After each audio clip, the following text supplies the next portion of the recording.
Dieu nous parle. Chaque jour, Charles et Carole vous présentent la leçon de l'école du sabbat.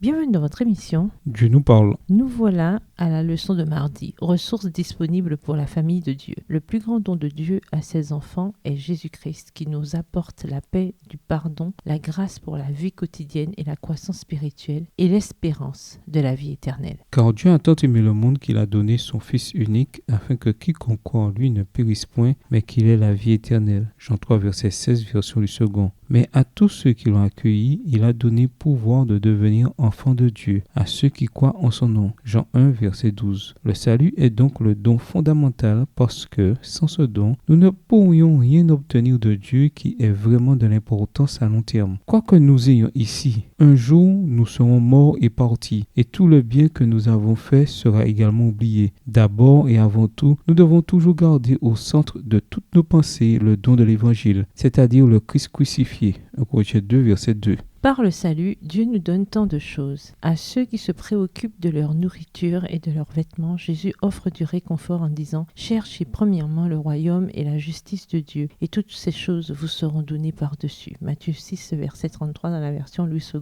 Lisons Psaume 23, verset 1, Psaume 37, verset 25 et Philippiens 4, verset 19. Que disent ces versets sur la providence de Dieu à nos besoins quotidiens? Psaume 23, le verset 1, « L'Éternel est mon berger, je ne manquerai de rien. » Psaume 37, verset 25, « J'ai été jeune, j'ai vieilli, et je n'ai point vu le juste abandonné, ni sa postérité mendiant son pain. » Philippiens 4, le verset 19, « Et mon Dieu pourvoira à tous vos besoins selon sa richesse avec gloire en Jésus-Christ. » Lorsque Jésus disait à ses disciples qu'il partirait, il promit le don du Saint-Esprit pour les réconforter. « Si vous m'aimez, gardez mes commandements. Et moi je prie le Père, et il vous donnera un autre consolateur, afin qu'il demeure éternellement avec vous. L'Esprit de vérité que le monde ne peut recevoir parce qu'il ne le voit point et ne le connaît point. Mais vous, vous le connaissez, car il demeure avec vous et il sera en vous. » Jean 14, versets 15 à 17. Il vous conduira dans toute la vérité. Jean 16, verset 13. Alors l'Esprit lui-même donne des dons spirituels merveilleux aux enfants de Dieu. Voir 1 Corinthiens 12, les versets 4 à 11. En bref, le Dieu en qui nous avons la vie, le mouvement et l'être, acte 17, verset 28, le Dieu qui donne à tous la vie, la respiration et toutes choses, acte 17, verset 25, version le second, nous a donné l'existence, la promesse du salut, des bénédictions matérielles et des dons spirituels afin d'être une bénédiction pour les autres. Encore une fois, quels que soient les biens matériels que nous avons, quels que soient les dons ou les talents dont nous avons été bénis, nous sommes redevables de toutes les manières aux donateurs dans la façon dont nous utilisons ces dons. Au revoir. Et à demain si Dieu veut.